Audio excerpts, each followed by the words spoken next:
Namaste. This video is about Kelly's theory of causal attributions. This is one of the important theories of attribution in social perception. ಈ ವಿಡಿಯೋದಲ್ಲಿ ನೀವು ಕೆಲ್ಲಿಯರವರ ಕಾರಣ ಮೂಲ ಲಕ್ಷಣ ಸಿದ್ಧಾಂತದ ಕುರಿತಾದ ಮಾಹಿತಿಯನ್ನು ತಿಳಿದುಕೊಳ್ಳಲಿದ್ದೀರಿ. Generally, we have a tendency to know why others have acted in a specific way or why events have occurred in a specific way. ನಮ್ಮಲ್ಲಿ ಒಂದು ಅಭ್ಯಾಸ ಇದೆ, ಬೇರೆಯವರು ಯಾಕೆ ಹಾಗೆ ವರ್ತಿಸಿದ್ರು ಅಥವಾ ಒಂದು ಸಿಚುವೇಶನ್ ಅಥವಾ ಸನ್ನಿವೇಶ ಯಾಕೆ ಹಾಗೆ ಜರುಗಿತು, ಅದು ಯಾಕೆ ಹಾಗೆ ಸಂಭವಿಸ್ತು ಅನ್ನುವ ಅಂಶವನ್ನು ತಿಳಿಯೋ ಕುತೂಹಲ ಇದೆ ಅಲ್ವಾ?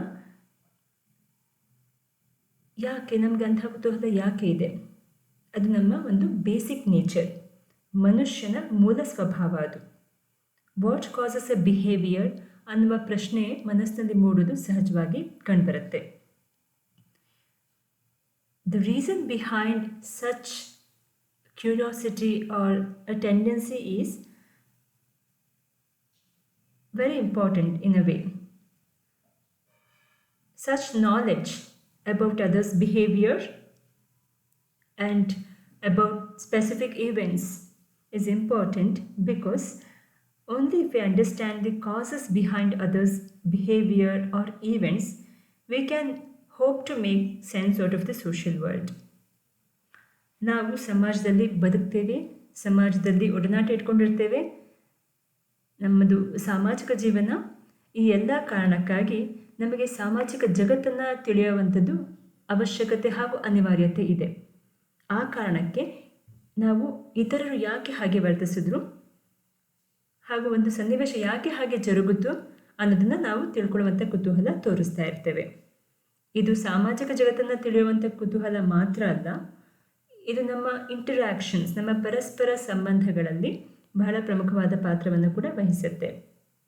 ನಾವು ಬೇರೆಯವ್ರ ಜೊತೆ ಒಂದು ರೀತಿ ವರ್ತಿಸಬೇಕು ಅಂತಂದರೆ ನಾವು ಇತರರು ಯಾಕೆ ಹಾಗೆ ವರ್ತಿಸ್ತಾರೆ, ಅವರ ವರ್ತನೆಯ ಹಿಂದಿರುವ ಕಾರಣಗಳು ಏನೇನಿರಬಹುದು ಅಂತ ತಿಳಿಯುವುದು ಅವಶ್ಯಕತೆ ಇದೆ. But the task is not simple. ನಾವು ಅಂದ್ಕೊಂಡಷ್ಟು ಸುಲಭ ಅಲ್ಲ ಬೇರೆಯವರ ಅಥವಾ ಒಂದು ಸನ್ನಿವೇಶದ ಹಿಂದಿರುವ ಕಾರಣವನ್ನು ತಿಳಿಯೋದು. ಯಾಕೆ ಅಂದರೆ ಎಷ್ಟೊಂದು ಸನ್ನಿವೇಶಗಳು ಅಥವಾ ಎಷ್ಟೋ ಬಾರಿ ವರ್ತನೆ ಅನ್ನೋದು ಹಲವಾರು ಕಾರಣಗಳಿಂದ ಉಂಟಾಗಿರುತ್ತೆ. Okay, so we cannot pinpoint at one cause. ಈ ಒಂದು ಕಾರಣಕ್ಕೆ ಒಬ್ಬ ವ್ಯಕ್ತಿ ಅಥವಾ ಈ ಒಂದು ಸನ್ನಿವೇಶ ಜರುಗಿದ್ದು ಉಂಟಾಯಿತು ಅಂತ ನಾವು ಹೇಳಲಿಕ್ಕೆ ಸಾಧ್ಯ ಇಲ್ಲ. Because the number of specific causes behind others behaviour is large. To make the task more manageable, we often try to understand the causes of behavior in terms of internal, external factors or sometimes combination of both. ಈ ಒಂದು ಸಮಸ್ಯೆಯನ್ನು ನಿವಾರಿಸಲಿಕ್ಕೆ ನಾವು ಒಂದು ಸನ್ನಿವೇಶ ಅಥವಾ ಒಬ್ಬ ವ್ಯಕ್ತಿಯ ವರ್ತನೆಯ ಹಿಂದಿರುವ ಕಾರಣವನ್ನು ಎರಡು ಪ್ರಮುಖ ಭಾಗಗಳಾಗಿ ವಿಂಗಡಿಸಿದ್ದೇವೆ. ಒಂದು ಆಂತರಿಕ ಅಂಶಗಳು, ಮತ್ತೊಂದು ಬಾಹ್ಯ ಅಂಶಗಳು. ಆಂತರಿಕ ಅಂಶಗಳು ಅಥವಾ ಬಾಹ್ಯ ಅಂಶಗಳು ಹಾಗಂದ್ರೆ ಏನು, ಅದರ ಬಗ್ಗೆ ತಿಳಿಯೋಣ ಈಗ. Internal causes include once traits, motives, intentions. ಒಬ್ಬ ವ್ಯಕ್ತಿಯ ವ್ಯಕ್ತಿತ್ವ ಗುಣಗಳು, ಪ್ರೇರಣಾ ಅಂಶಗಳು ಹಾಗೂ ಉದ್ದೇಶಗಳು ಆಂತರಿಕ ಅಂಶಗಳನ್ನು ಪ್ರತಿನಿಧಿಸುತ್ತೆ. External factors include some aspect of the social or physical world. ನಾವಿರುವ ಸಮಾಜದ ಅಥವಾ ದೈಹಿಕ ಜಗತ್ತಿನ ಕೆಲವೊಂದು ಅಂಶಗಳು ಬಾಹ್ಯ ಅಂಶಗಳನ್ನು ಪ್ರತಿನಿಧಿಸುತ್ತೆ. ಉದಾಹರಣೆಗೆ, ಒಬ್ಬ ವ್ಯಕ್ತಿಗೆ ಪ್ರಮೋಷನ್ ಆಗಬೇಕಿರುತ್ತೆ, ಆದರೆ ಅವ್ರಿಗೆ ಪ್ರಮೋಷನ್ ಆಗಲ್ಲ. ಅವರು ಅದನ್ನು ಹೇಗೆ ನೋಡ್ತಾರೆ ಅಂತ ನಾವೇ ಗಮನಿಸೋಣ. ಅವರು ಅಂದ್ಕೊಳ್ತಾರೆ, ನಾನು ಆ ಒಂದು ಪ್ರಮೋಷನ್ಗೆ ಬೇಕಾಗುವಷ್ಟು ಶ್ರಮವನ್ನು ಹಾಕಲಿಲ್ಲ, ಅಷ್ಟು ಕೆಲಸವನ್ನು ನಾನು ಮಾಡಿರಲಿಕ್ಕಿಲ್ಲ ಅಂತ ಅವ್ರು ಭಾವಿಸಿದರೆ ಆ ಅಂಶಕ್ಕೆ ನಾವು ಆಂತರಿಕ ಅಂಶಗಳು ಅಂತ ಕರಿತೇವೆ. ಅಂದರೆ ಅದು ಆ ವ್ಯಕ್ತಿಗೆ ಸಂಬಂಧಿಸಿದ್ದು. ಇಲ್ಲ, ಅವರು ಬಾಸ್ ನನ್ನನ್ನು ಸರಿಯಾಗಿ ಟ್ರೀಟ್ ಮಾಡಲಿಲ್ಲ, the boss is unfair with me, ನನ್ನ ಜೊತೆ ಸರಿಯಾಗಿ ನಡ್ಕೊಳ್ಳಿಲ್ಲ, ನನ್ನ ಕೆಲಸವನ್ನು ಗಮನಿಸಲಿಲ್ಲ, ನನ್ನನ್ನು ರೆಕಗ್ನೈಸ್ ಮಾಡಲಿಲ್ಲ, ಆ ಕಾರಣಕ್ಕೆ ನನಗೆ ಪ್ರಮೋಷನ್ ತಪ್ಪಿತು ಅಂತ ಭಾವಿಸಿದರೆ ದೆನ್ ಯು ಕ್ಯಾನ್ ಡೆಫಿನೆಟ್ಲಿ ಸೇ ಅವರು ಎಕ್ಸ್ಟರ್ನಲ್ ಕಾಸಸ್ನ ಪಾಯಿಂಟ್ ಮಾಡ್ತಿದ್ದಾರೆ ಅಂತ, ಅಂದರೆ ಬಾಹ್ಯ ಅಂಶಗಳನ್ನು ಅವರು ಎತ್ತಿ ಹಿಡಿತಿದ್ದಾರೆ ಅಂತ. ಓಕೆ, ಕೆಲವೊಮ್ಮೆ ಆಂತರಿಕ ಹಾಗೂ ಕೆಲವು ಬಾಹ್ಯ ಅಂಶಗಳು ಒಬ್ಬ ವ್ಯಕ್ತಿಯ ಅಥವಾ ಒಂದು ಸನ್ನಿವೇಶಕ್ಕೆ ಕಾರಣ ಆಗಬಹುದು. A theory proposed by Kelly provides important insights into this process. In fact, ಕೆಲ್ಲಿರವರು ಪ್ರತಿಪಾದಿಸಿರುವ ಕಾರಣ ಮೂಲ ಲಕ್ಷಣ ಸಿದ್ಧಾಂತದಲ್ಲಿ ಈ ಅಂಶಕ್ಕೆ ಸಂಬಂಧಿಸಿದ ಹಲವಾರು ಮಾಹಿತಿಗಳು ಇದೆ. ಅವರು ಇಂಥದೇ ಅಂಶಗಳ ಬಗ್ಗೆ, ಅಂದರೆ ಆಂತರಿಕ ಹಾಗೂ ಬಾಹ್ಯ ಅಂಶಗಳು, ಇವುಗಳ ಬಗ್ಗೆ ಬೆಳಕು ಚೆಲ್ಲಿದ್ದಾರೆ. ಅದೇನು ಅಂತ ಈಗ ನಾವು ತಿಳಿಯೋಣ. According to Kelley, in our attempt to answer the question why about others' behavior, we focus on 3 major types of information. ಒಬ್ಬ ವ್ಯಕ್ತಿಯ ವರ್ತನೆಯ ಹಿಂದಿರುವ ಕಾರಣವನ್ನು ನಾವು ತಿಳಿಯುವ ಸಂದರ್ಭದಲ್ಲಿ 3 ಪ್ರಮುಖ ಮಾಹಿತಿ ವಿಧಗಳ ಬಗ್ಗೆ ನಾವು ಗಮನ ಕೊಡ್ತಾ ಇರ್ತೇವೆ. 1 ಒಮ್ಮತ, 2 ಸ್ಥಿರತೆ, 3 ವಿಭಿನ್ನತೆ. First, we consider consensus. Second, we consider consistency. And third, we examine distinctiveness.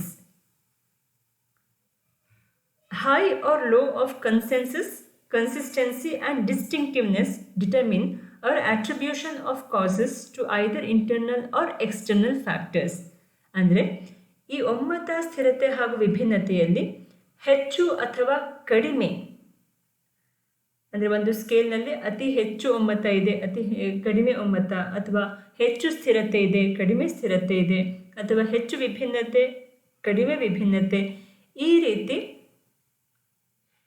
ಅಂಶಗಳನ್ನು ಗಮನಿಸಿಕೊಂಡು ನಾವು ಒಬ್ಬ ವ್ಯಕ್ತಿಯ ವರ್ತನೆಯ ಹಿಂದಿರುವ ಕಾರಣಗಳನ್ನು ಆಂತರಿಕ ಅಥವಾ ಬಾಹ್ಯ ಅಂಶಗಳಿಗೆ ನಾವು ಆರೋಪಿಸ್ತೇವೆ. Now we will try to understand these 3 concepts with example. Okay, consensus meaning the extent to which other persons react to some stimulus or event in the same manner as the person we are considering.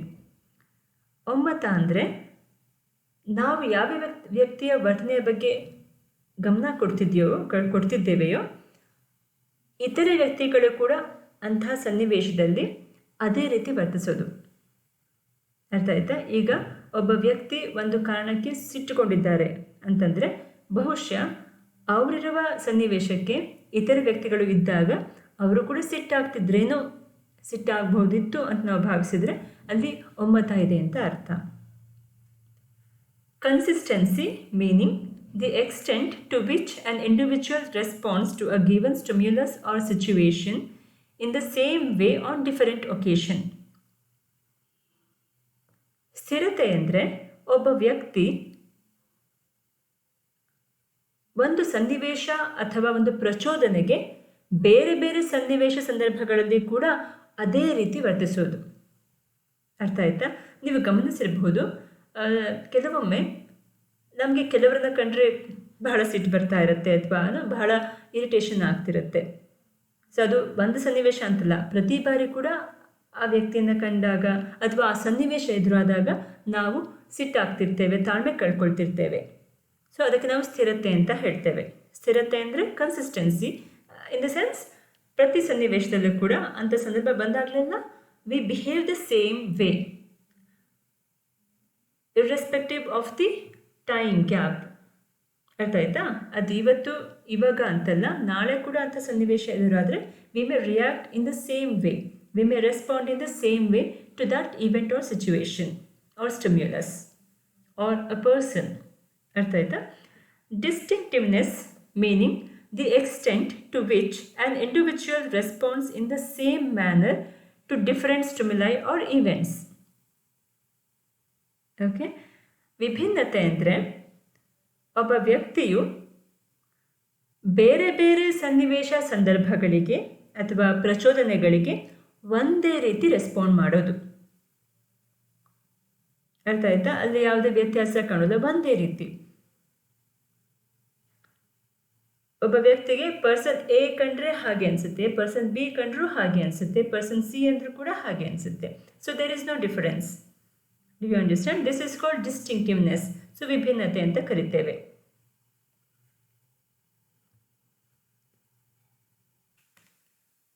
We will try to understand how consensus, consistency and distinctiveness will help us to figure out what factors actually causes a behavior. Imagine a student copying in the examination. So what causes this behavior? We will try to understand this now. If many other students also found copying in the examination, the consensus will be high. If this student copies in other examinations also, then the consistency is high. If this particular student is not found copying in other exams, then the distinctiveness is high. When consensus, consistency and distinctiveness is high, then the cause of the behavior is attributed to external factors. Like for example, it could be because of the difficulty level of the question paper the child is copying in the examination, or it could be due to the invigilator being very lenient. The student is trying to copy in the examination. ಈ ಒಂದು ಚಿತ್ರದಲ್ಲಿ ನಿಮಗೆ ಒಂದು ಉದಾಹರಣೆ ಸಹಿತ ಒಮ್ಮತ, ಸ್ಥಿರತೆ ಮತ್ತು ವಿಭಿನ್ನತೆ ಹೇಗೆ ನಮಗೆ ವರ್ತನೆಯ ಹಿಂದಿರುವ ಕಾರಣವನ್ನು ತಿಳಿಯಲು ಸಹಕಾರಿಯಾಗಿದೆ ಅಂತ ತೋರಿಸಲಾಗಿದೆ. ಒಬ್ಬ ವಿದ್ಯಾರ್ಥಿ ನಕಲು ಮಾಡುವ ಪ್ರಯತ್ನ ಮಾಡ್ತಿದ್ದಾರೆ ಅಂತ ಇಟ್ಕೊಳ್ಳೋಣ. ಇತರೆ ವಿದ್ಯಾರ್ಥಿಗಳು ಸಹ ಕಾಪಿ ಮಾಡುವಂಥ ಪ್ರಯತ್ನ ಮಾಡ್ತಿದ್ದಾರೆ ಅಂತಂದರೆ ಅಲ್ಲಿ ಒಮ್ಮತ ಹೆಚ್ಚಿದೆ ಅಂತ ಹೇಳ್ಬೋದು. ಈ ಒಂದು ವಿದ್ಯಾರ್ಥಿ ಬೇರೆ ಪರೀಕ್ಷೆಗಳಲ್ಲಿ ಕೂಡ ಕಾಪಿ ಮಾಡ್ತಾರೆ ಅಂತಾದರೆ ಅಲ್ಲಿ ಸ್ಥಿರತೆ ಹೆಚ್ಚಿದೆ ಅಂತ ಹೇಳ್ಬೋದು. ಅಂದರೆ ಈ ವಿದ್ಯಾರ್ಥಿಯ ವರ್ತನೆಯಲ್ಲಿ ಸ್ಥಿರತೆ ಇದೆ ಅಂತ ಹೇಳ್ಬೋದು. ಹಾಗೆ ಈ ಒಂದು ವಿದ್ಯಾರ್ಥಿ ಇತರೆ ಪರೀಕ್ಷೆಗಳಲ್ಲಿ ಯಾವುದೇ ರೀತಿಯ ಮ್ಯಾಲ್ ಪ್ರಾಕ್ಟೀಸ್ ಅಥವಾ ಕಾಪಿ ಮಾಡ್ತಿಲ್ಲ ಅಂತಂದರೆ ಅಲ್ಲಿ ವಿಭಿನ್ನತೆ ಹೆಚ್ಚಿದೆ ಅಂತ ಭಾವಿಸಬಹುದು. ಯಾವಾಗ ಒಮ್ಮತ, ಸ್ಥಿರತೆ ಮತ್ತು ವಿಭಿನ್ನತೆ ಈ 3 ಅಂಶಗಳು ಹೆಚ್ಚಿರುತ್ತದೆಯೋ ಆಗ ಒಬ್ಬ ವ್ಯಕ್ತಿಯ ವರ್ತನೆಯನ್ನು ನಾವು, ಅದರ ಹಿಂದಿರುವ ಕಾರಣವನ್ನು ನಾವು ಬಾಹ್ಯ ಅಂಶಗಳಿಂದ ಉಂಟಾಗಿದೆ ಅಂತ ಹೇಳಬಹುದು. ಅರ್ಥ ಆಯ್ತಾ? ಸೊ ಕನ್ಸೆನ್ಸಸ್ ಹೈ ಇರಬೇಕು, ಕನ್ಸಿಸ್ಟೆನ್ಸಿ ಕೂಡ ಹೈ ಇತ್ತು, ಡಿಸ್ಟಿಂಕ್ಟಿವ್ನೆಸ್ ಕೂಡ ಹೈ ಇದ್ದರೆ then undoubtedly the cause can be attributed to external factors. ಇಲ್ಲಿ ಉದಾಹರಣೆಗೆ ವಿದ್ಯಾರ್ಥಿ ಯಾಕೆ ಕಾಪಿ ಮಾಡ್ತಿರಬಹುದು ಅಂತ ನಾವು ಭಾವಿಸೋದಾದರೆ ಅದಕ್ಕೆ ಬಹುಶಃ ಆ ಒಂದು ಕ್ವೆಶ್ಚನ್ ಪೇಪರ್, ಆ ಒಂದು ಪರೀಕ್ಷೆ ಬಹಳ ಟಫ್ ಇರಬಹುದು, ಅಥವಾ ಇನ್ವಿಜಿಲೇಟರ್ ಅಂದರೆ ಕೊಠಡಿಯ ಮೇಲ್ವಿಚಾರಕರು ಬಹಳ ಮೃದು ಸ್ವಭಾವದವರಾಗಿರಬಹುದು. ಈ 2 ಅಂಶಗಳು ಕಾರಣ ಆಗಬಹುದು. ಈ 2 ಬಾಹ್ಯ ಅಂಶಗಳು ಆ ವಿದ್ಯಾರ್ಥಿ ಕಾಪಿ ಮಾಡಲಿಕ್ಕೆ ಕಾರಣ ಆಗಬಹುದು. ಅರ್ಥ ಆಯ್ತಾ? ಇಲ್ಲಿ ನೋಡಿ, ಕನ್ಸೆನ್ಸಸ್ ಅಂದರೆ ಒಮ್ಮತ ಬೇರೆ ವಿದ್ಯಾರ್ಥಿಗಳು ಕೂಡ ಕಾಪಿ ಮಾಡ್ತಿದ್ದಾರೆ, ಬರೀ ಈ ವಿದ್ಯಾರ್ಥಿ ಮಾತ್ರ ಅಲ್ಲ. ಹೀಗಾಗಿ ಇದು ಆಂತರಿಕ ಅಂಶಕ್ಕೆ ಸಂಬಂಧಿಸಿರಲಿಕ್ಕಿಲ್ಲ. ಈ ವಿದ್ಯಾರ್ಥಿ ಇತರೆ ವಿದ್ಯಾರ್ಥಿಗಳದ್ದು ಇತರೆ ಪರೀಕ್ಷೆಗಳಲ್ಲಿ ಕೂಡ ಕಾಪಿ ಮಾಡ್ತಾರೆ. ಹೀಗಾಗಿ ಇದು ಈ ವಿದ್ಯಾರ್ಥಿಯ ಒಂದು ಗುಣವೇ ಆಗಿರಬಹುದು. ಆದರೆ ಅದರ ಜೊತೆಗೆ ಈ ವಿದ್ಯಾರ್ಥಿ ಈ ಪರೀಕ್ಷೆಯಲ್ಲಿ ಮಾತ್ರ ಅಲ್ಲ, ಬೇರೆ ಪರೀಕ್ಷೆಯಲ್ಲಿ ಯಾವುದರಲ್ಲಿ ಕೂಡ ಕಾಪಿ ಮಾಡ್ತಾ ಇಲ್ಲ, ಕಾಪಿ ಮಾಡೋದನ್ನು ಕಂಡಿಲ್ಲ ಅಂತಾದರೆ ನಾವು ಸಹಜವಾಗಿ ಈ ಒಂದು ವರ್ತನೆಗೆ ಬಾಹ್ಯ ಅಂಶ ಕಾರಣ ಅಂತ ಊಹಿಸಬಹುದು.